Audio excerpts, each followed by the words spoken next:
The tongue has no bones, but it is strong enough to break a heart. Imagine this. You're standing in front of someone who says they love you. They look you in the eyes and say, "I'm just trying to help. That's why I need to be honest with you." And then it begins, one word at a time, like tiny invisible knives. You feel the sting, but there's no blood, just a slow erosion. They say you're too sensitive, that you're not cut out for this, that you should be more like someone else, all in the name of helpful honesty. But this isn't truth. This is judgment dressed as care. It's not feedback. It's a projection. Welcome to the world of the critic, a master of disguise. They wear the mask of wisdom, but speak with the voice of insecurity. In ancient philosophy, particularly in Stoicism, there's a concept called parrhesia. The idea of speaking truth candidly, even when it's uncomfortable. But even the Stoics knew truth without virtue is violence. Socrates questioned people not to shame them, but to awaken them. But the critic doesn't question to awaken. They question to assert dominance, to destabilize your sense of self, under the noble banner of just being honest. Let's break that down. What's really behind the mask of honesty? To answer that, let's travel to the roots of language itself. Words have always been sacred. In the Bible, the universe was spoken into existence. Let there be light. In ancient Egypt, Ma'at, the goddess of truth and justice, was also responsible for cosmic order. Truth wasn't just facts. It was harmony. It was balance. So what happens when truth is spoken without intention to heal? When honesty becomes a tool to cut, not connect. You get emotional warfare disguised as logic. The critic thrives in gray zones. They don't yell. They don't insult directly. They simply drop observations like breadcrumbs. Wow, you're wearing that? That's an interesting choice. I'm just surprised, that's all. And you're left with a question spinning in your head. Did I just get insulted? Or am I overthinking it? This right here is the psychological trap. The critic doesn't kill with a sword. They bleed you with doubt. But here's the twist. Many critics don't even realize they're doing harm. They believe they're helping. They think honesty is a gift, even when it's wrapped in condescension. The problem isn't just what they say. It's why they say it, and how it lands. Because real honesty feels like a mirror. But the critic's version of honesty? It feels like a spotlight, harsh, exposing, and cold. Now, pause for a second. Ask yourself, have you ever been around someone who always has something to correct about you? Have you ever left a conversation feeling smaller than when you entered, but couldn't quite explain why? Have you ever questioned your reality because someone honestly told you that you were the problem? Then maybe, just maybe, you've met the critic, or worse, you've become one. Let's unmask the critic, not through blame, but through understanding. Because no one wakes up one day and decides, I want to make others feel small. But life has a way of shaping defenses that eventually become personalities. Where does the critic come from? At the root of every critic is a simple, painful truth. They themselves were criticized, excessively, habitually, and often quietly. The childhood of the critic is usually filled with high expectations, low emotional safety, and a constant feeling of not being enough. Maybe it was a parent who only noticed what was wrong. Maybe it was a culture of perfectionism where love had conditions. You're valuable, but only if you perform. So what does a child do? They internalize this voice. They start measuring everything, including themselves, with invisible rulers. And soon, this voice becomes their identity. They grow up believing, if I don't point out the flaws, I'm being fake. If I don't help others fix themselves, I'm enabling mediocrity. If I speak kindly, they won't improve. But what they don't realize is criticism isn't always clarity, and bluntness isn't always bravery. Let's go deeper. The critic often has a fragile ego masked by intellectual superiority. They might seem composed, analytical, even wise, but behind the facade is a fear of vulnerability, because if they stop criticizing others, they might have to sit with their own shame. And nothing scares the critic more than facing their own reflection, unfiltered, unpolished, and soft. So they turn that spotlight outward constantly. But here's the psychological twist. The critic doesn't only hurt others, they're hurting themselves constantly. That voice they use on you, they use it on themselves every single day. They're their own worst judge. And to avoid drowning in their own inner court, they keep prosecuting others. Traits of the critic in themselves and in relationships. 1. Hyper-awareness of flaws. They spot imperfections instantly. A missed word, a wrinkle, a delay, nothing escapes their attention. 2. Backhanded compliments. You look good today, finally. You're smart for someone who didn't go to college. 3. Low emotional tolerance. Vulnerability, crying, or being too happy can trigger their discomfort. 4. Masking opinions as facts. I'm not being mean, I'm just stating the obvious. 5. Detached empathy. They understand emotions intellectually, but struggle to feel them viscerally. 6. Need for control. Even your feelings need to make sense to them. But remember, the critic isn't evil. They're armored. They learned early on that kindness equals weakness, that softness does danger. And so they built a fortress of intellect, sarcasm, and truth bombs. But every fortress eventually becomes a prison, and every mask eventually starts to itch. So if you recognize this pattern in yourself, know this. You don't need to be sharp to be seen. You don't need to be right to be respected. You don't need to critique to connect. Internal monologue of the critic, what they often think but don't say. If I let my guard down, they'll walk all over me. If I'm not brutally honest, I'm being fake. Why is everyone so sensitive? Can't they handle the truth? If I compliment them too much, they'll get complacent. But underneath those thoughts is a quieter, more painful whisper. Will anyone love me if I'm not useful? Do I even like myself? What if I stop performing? Let that sink in.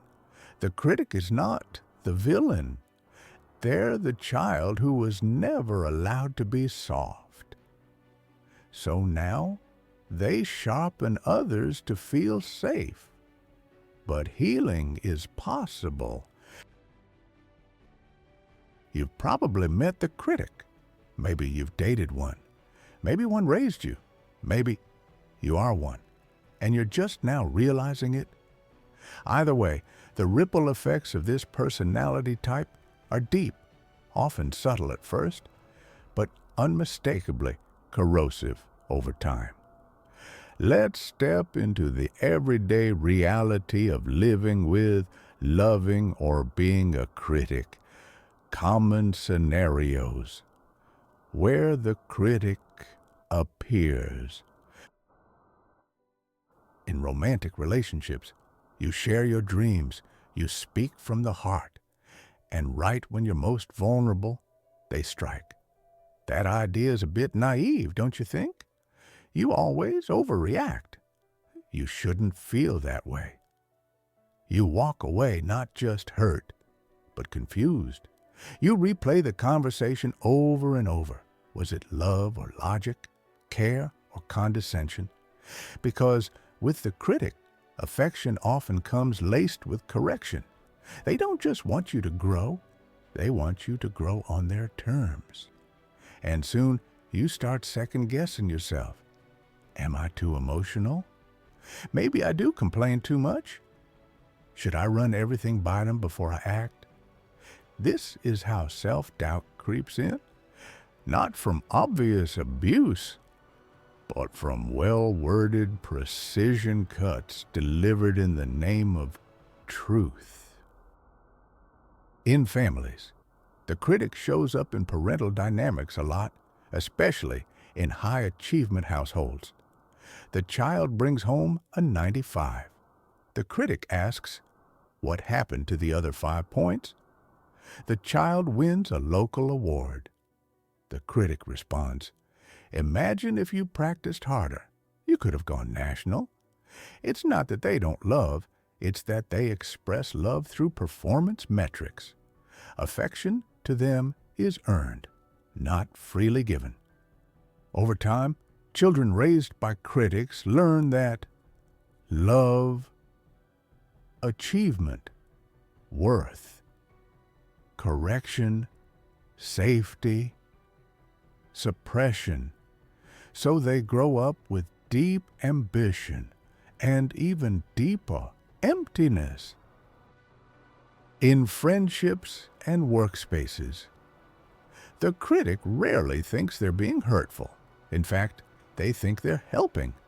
So when a friend vents about their breakup, they don't say, "That must have been painful." Instead, they say, "You probably drove them away with your intensity." They mean well, but intention doesn't erase impact. And in professional spaces, the critic may shine in leadership, but often fail in collaboration. Why? Because they can't turn off the inner evaluator. Every idea needs adjustment. Every success is followed by what could have been done better. Every presentation ends with a backhanded suggestion. They claim to push others toward greatness, but in reality, they often push others away. Psychological symptoms for the critic. Themselves. Many people who operate from this archetype don't realize they're suffering too. Let's explore the hidden wounds of the critic personality. 1. Chronic mental exhaustion. Constantly analyzing, dissecting, judging. It's mentally draining. The brain is always on, always measuring, always tightening the internal grip on control. And the price? Peace. There's never a moment of true stillness. 2. Difficulty receiving. Praise. Praise makes them uncomfortable. Why? Because it doesn't fit the narrative. If they were truly worthy, they wouldn't need affirmation, right? They fear compliments may lead to complacency, so they reject them, and then wonder why they feel unseen. 3. Imposter syndrome, in reverse.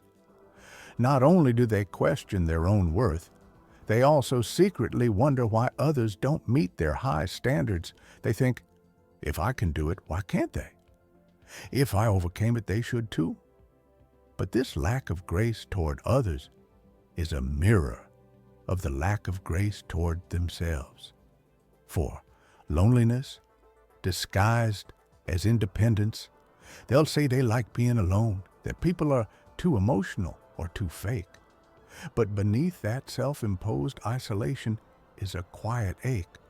Why does no one really see me? Why do I push everyone away? They crave connection, but they fear the cost of vulnerability more. 5. Fear of losing control, because control equals safety.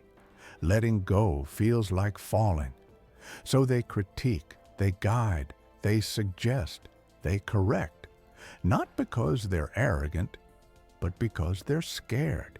Scared that if they're not constantly steering, they'll crash into irrelevance, disappointment, or, worst of all, shame. Signs. You're in a relationship with the critic. Let's flip the lens. How do you know if you are living under the shadow of someone's constant criticism? Here are subtle but powerful signs. You often feel like you need to brace yourself before sharing news. Your achievements feel smaller after telling them. You apologize too often, even for things outside your control. You feel like you're never quite enough around them. You find yourself pre-editing your emotions to sound more rational. If these feel familiar, you might not just be dealing with bluntness. You might be surviving a slow erosion of your inner voice. But there's hope for both sides. The critic can learn gentleness without losing clarity, and the recipient can rebuild confidence without needing permission. A moment of reflection. Being honest is not the same as being cruel, and being kind is not the same as being fake. Criticism, when weaponized, doesn't enlighten, it controls. But when paired with compassion, it becomes a mirror for growth. We all need feedback, but not all of us need to bleed for it. And here's the twist. Most critics are terrified of hearing this very thing, because it forces them to do what they fear most. Face the silence behind their voice. People don't resist change, they resist being changed. Peter Sink. This quote distills the essence of the critic. They believe they're helping, that their truths are catalysts for growth. But they forget one crucial thing. Change must be chosen, not imposed. Because when you pressure someone to change, no matter how right you are, what you often create is not transformation, it's resistance. Breaking down the mask, what drives the critic? On the surface, the critic seems clear-headed, grounded, confident, even admirable. But underneath, there's a psychological cocktail brewing. Fear of vulnerability, control issues, internalized shame, perfectionism as self-defense, conditional self-worth. Let's unpack how each of these drives the compulsive need to be honest. 1. Fear of vulnerability. The critic learned early in life that feelings are dangerous, that exposing softness leads to pain, ridicule, or abandonment. So they toughen up. Instead of saying, "That hurt me," they say, "That was irrational." Instead of crying, they offer solutions. Instead of saying, "I'm scared," they say, "You're being dramatic." Because the moment they stop critiquing, they risk being seen. And being seen feels like being caught off guard. 2. Control as a safety mechanism. Imagine a child growing up in a chaotic home, unpredictable parents, constant shifts in mood, love today, withdrawal tomorrow. What does that child learn? If they can't control their environment, maybe they can control themselves and others. So the critic is born. Every correction, every suggestion, every just being honest is a subconscious strategy to avoid uncertainty. Control feels safe, but it also suffocates. 3. Internalized shame. Here's the painful twist. Most critics don't only criticize others, they criticize themselves 10 times harder. They carry a deep-rooted belief, I am not enough unless I'm perfect. So they hold themselves to impossible standards and expect others to match. When others fall short, it triggers them. Why? Because it reminds them of their own imperfections. Criticism then becomes projection. They say, you should do better. But underneath, it's, I can't forgive myself for not being better. 4. Perfectionism as a defense. Perfectionism is often admired, but in the critic, it becomes armor. A wall of high standards protects them from disappointment, failure, intimacy. If no one can get close enough, they can't get hurt. So instead of risking closeness, they hide behind analysis. They pick apart your ideas. They edit your feelings. They improve your story before you finish telling it, not to help, but to avoid touching the raw parts of life. 5. Conditional self-worth. This is perhaps the deepest layer. The critic learned, love is conditional. You're valuable only if you perform, only if you impress, only if you hide weakness. So they become hyper-achievers, highly rational, impressively articulate, but emotionally bankrupt. When someone opens up, they don't know what to do. So they evaluate instead of empathize, because they were never taught how to hold pain, only how to avoid it. How the critic affects others. The critic doesn't just wound themselves, they create an emotional ecosystem of walking on eggshells, chronic insecurity, fear of judgment, self-censorship, emotional isolation. They say, I just want the truth. But what others hear is, I need to be perfect before speaking to you. Eventually, people stop sharing, stop dreaming out loud, stop feeling safe. And the critic? They mistake this silence as proof that others are weak or dishonest, not realizing it's their own presence that kills emotional oxygen. The inner voice of the critic. Let's get intimate. If you've ever felt this within you, see if any of these resonate. If I don't say something, they'll make a mistake. I'm only hard on them because I care. I'd rather tell them the truth than sugarcoat things. They need to hear it. I can't relax when things are wrong. These thoughts sound noble, but behind them, a quiet desperation. I don't know how to love without controlling. I don't know how to trust unless I fix everything first. That's not truth.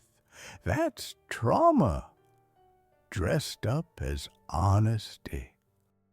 So what's the way forward? This isn't about canceling the critic. It's about redeeming them. Every personality mask forms for a reason, and every defense mechanism once served a purpose. But growth asks more of us. It asks us to question the truths we worship, to soften the walls we built as children, to stop mistaking judgment for wisdom.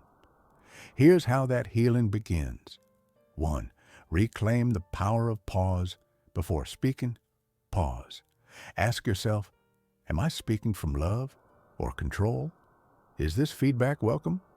Is now the time for honesty or empathy? This pause is where growth begins. 2. Lead with curiosity, not correction. Instead of, you're wrong, say, tell me more. Instead of, you're overreacting, say, what's making you feel that way? Instead of fixing, witness. Instead of dissecting, listen.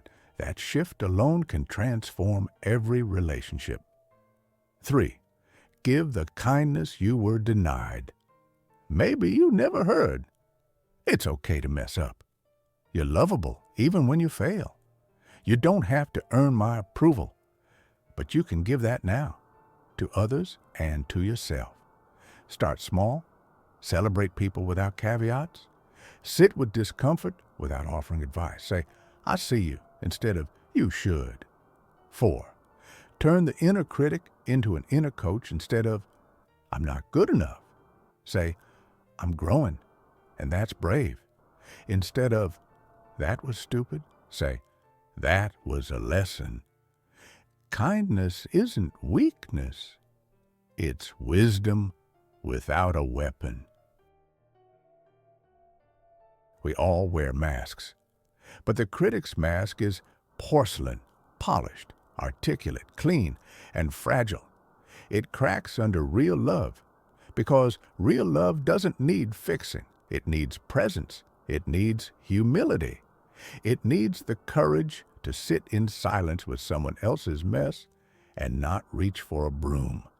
The greatest truth isn't the one that corrects, it's the one that connects. So the next time you feel the urge to just be honest, ask yourself, am I building a bridge or a barrier? Because even the harshest truth, when soaked in compassion, becomes a light. But truth without love? It's just another shadow.